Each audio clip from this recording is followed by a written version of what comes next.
Alright, welcome to my guide on how to get consistent sub 245 minute Gates of Elidinis kills. Including banking time, this equates to about 20 kills per hour.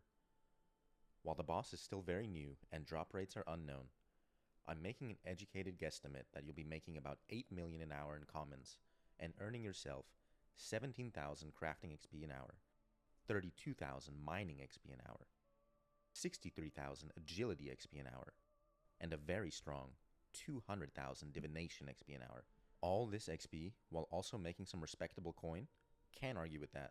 Quickly before showing off the method, let me show you my preset. I'm using the Persistent Rage Relic, Shadow's Grace Relic, and Luck of the Dwarves Relic. Since I'll be using Barricade once per fight, Persistent Rage will speed up my banking time, allowing me to skip using the Adrenaline Crystal. Shadow's Grace acts as the mobile perk, having the cooldown of my mobility abilities. And the Luck of the Dwarves Relic gives me peace of mind about my drops while letting me use the best Gatherer's skilling ring, the Ring of Whispers.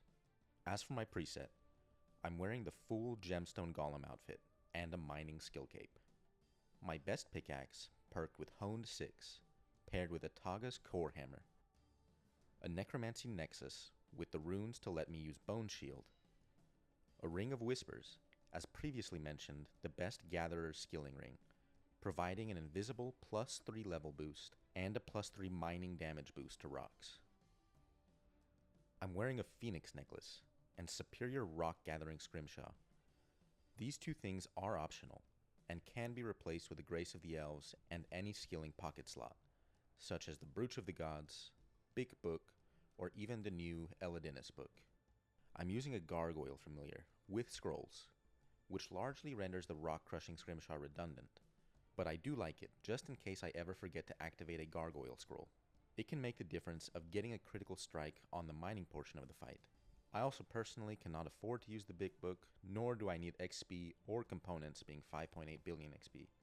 I like the Phoenix necklace over the Grace of the Elves because it will automatically activate and heal me after the first big Begone attack that deals 6,000 HP, after which I can simply equip a Grace of the Elves for the rest of the fight, and cope for that HSR chance. In my inventory, I bring a form of summoning special point restoration, in this case, a spiritual prayer potion. A standard 4-dose summoning potion would also be fine, and is probably cheaper. I bring an enhanced Excalibur and Grace of the Elves to switch to. And lastly, I bring 7 high healing food items with me. I find this amount of food extremely comfortable for inventory management, and I was never worried about running out too early, even while learning this method. Now let's get into the method. In summary, we're going to be doing 2 cycles. We'll clear and gather from the 2 nodes on the right side, then activate the action button to go up and do our big smash attack. Then we'll repeat this on the left side. Here's what that looks like in more detail. Start the fight. Gather a few moonstone shards. We have about 15 seconds to kill before the nodes spawn in, so you can get yourself some token crafting XP now. You really only need about 4 or 5 of these shards, but you can gather up to 50 and still be in time for the node spawns. Surge dive to this spot on the blue line 5 tiles up. This puts you in an ideal position 1 tile away from either node. I like starting on the right side for 2 reasons. Number 1, it often visually looks like the nodes spawn in quicker than the left side. But more importantly than that, after the first cycle, I find it much easier to bladed dive more precisely to the left side nodes, since they're closer to where you'll be dropped off. As soon as the nodes spawn in, click to start siphoning from it. If you clicked right on time, you can get 5 siphons in before having to move. Siphon 5 times, then click 2 tiles away. Siphon 5 more times, and move once more. Anytime I'm moving is an ideal time to use a Gargoyle special attack if I've not done so already. So while moving, I'll activate my scroll using a keybind on my action bar, then continue siphoning the final 3 siphons. Click to mine. Having the Gargoyle scroll effect will let you instantly mine from the node. So mine once, hit the Gargoyle scroll again, and mine again. Repeat this 4 times before moving on to the second node. Once on the second node, repeat this process. This is about the time you'll get the big typeless 6k hit, and this is usually when I like to use my Excalibur. After siphoning the node, you can instantly hit the action button. It will take a little bit of time for the agility pillars to spawn in, and you have plenty of time to mine all 4 of the rocks, thanks to the gargoyle scrolls. Click the agility pillars quickly.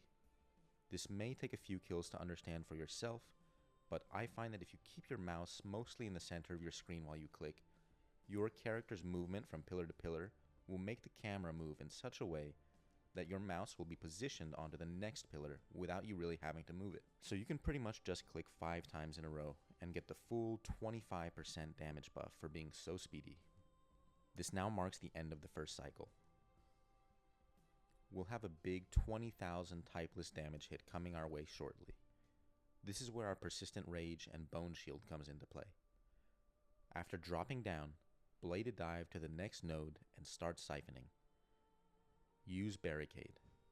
If you have the tier 1 or tier 2 Malatops perk from Ranch Out of Time, you can use this instantly. If not, you can angle your camera to see the boss's countdown bar, and time your barricade to be used just before that counts all the way down.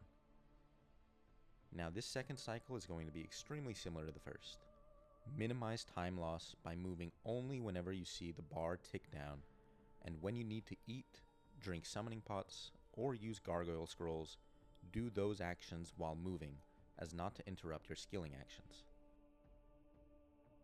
Make sure to use gargoyle scrolls in between every mine, and once you finish siphoning the second node, hit the action button right away. Again, you have plenty of time to fully mine the node using 4 gargoyle scrolls. Click the agility pillars quickly and finish the boss fight in style.